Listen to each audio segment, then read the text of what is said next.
Hey, Tara Carbert here, aka the Career Mindset Coach, with video number 8 in the Just a Few Words series.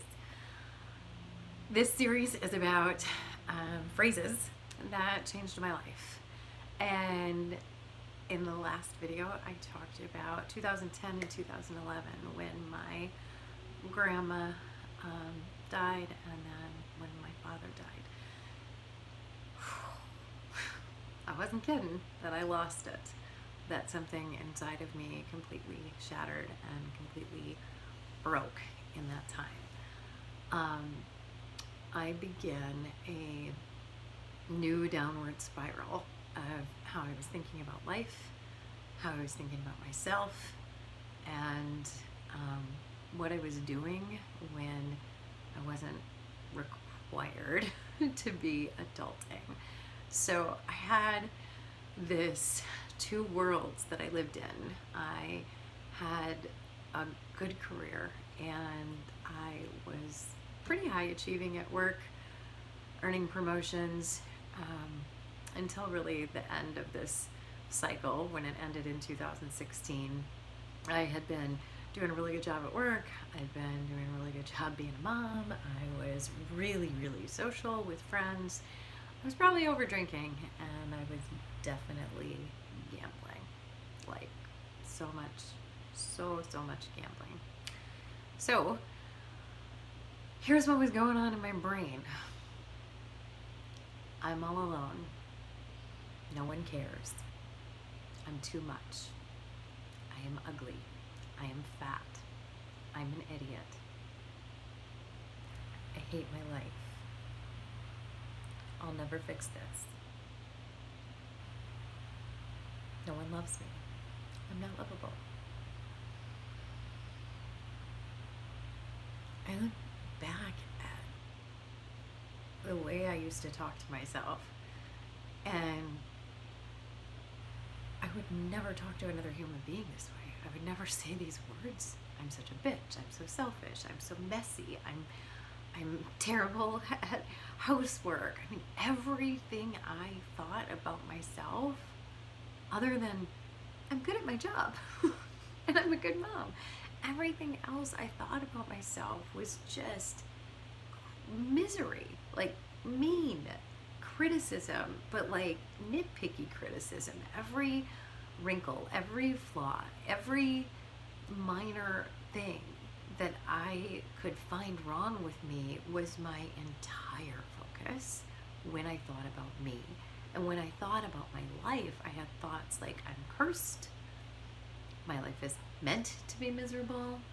I'm supposed to suffer. And I continued to think this way. And clearly when you're thinking this way about yourself, you don't really want to be alone with yourself. Because who wants to be with somebody who's so mean? So I was escaping, like, all the time. I was drinking, I was gambling, I was hanging out with like lots of people all the time. If there wasn't anything going on, I was going to the casino. And half the time when something was going on, I'd show up, say hi, and be like, oh, I'm gonna leave now. And I started lying, saying I was gonna leave to go home, or that I had something else to do, and that something else was to go to the casino. And I started going to the casino in secret. People didn't know. And I threw away like everything I earned. Everything. Except my house. I kept the house. And it was 4 years ago today. It's July 30th. 4 years ago today that I had gambled away an entire paycheck with tuition coming up for my son's first year in college, and I had no idea how I was going to write that check. No clue. I had a good job, and if I stopped gambling,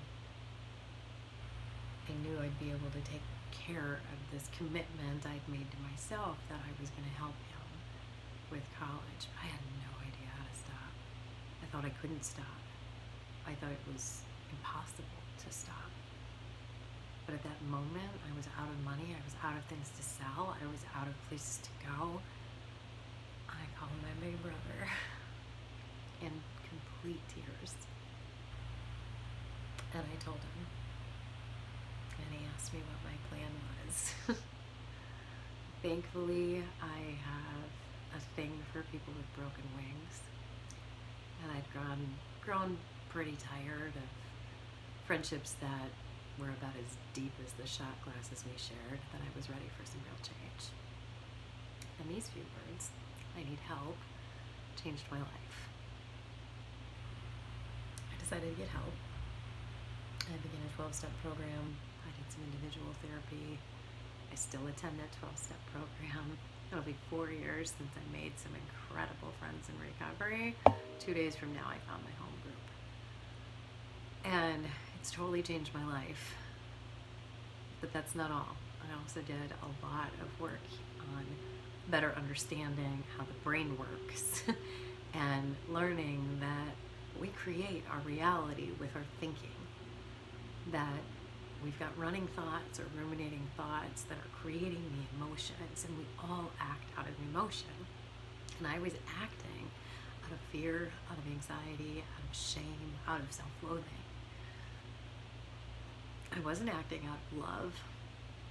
I wasn't acting out of determination or commitment. Not all the time. I mean, the areas in my life where I was achieving, I was absolutely acting out of those places. So I've taken a look back at these times in my life, and I see the person who was deciding to beat herself up, to destroy everything she'd worked so hard to build.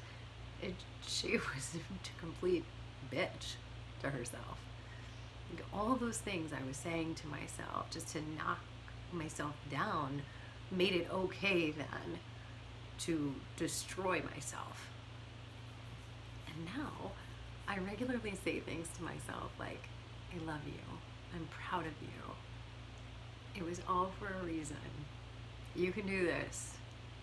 And it's so different, the emotion that line of thinking creates. I'm now a little over 2 years into this self-employment journey. I never would have imagined that I would be here. And it hasn't been all peachy, and it hasn't been perfect, and I've made missteps, and I've changed my mind like 4 times about what I want this business to be. But it's always been about helping. And I want to help as many people as possible transform. I no longer want to do recruiting. I now want a career coach. And I want to help people create the lives that they want. And if they don't know what they want, I want to help them figure out what they want. And that has been so rewarding. And all of that started with my son saying just a few words to me. What's stopping you? So if you're at a point in your life where you're ready for a big change and you're not sure what you want, or maybe you're beating yourself up, I would love to help you. It would be a true honor. You can learn more about the programs I offer at www.thecareermindsetcoach.com. And if I never hear from you, I certainly hope that you know that there's somebody out here in the world who believes in you, even if you don't believe in yourself. Thanks. Have a great day.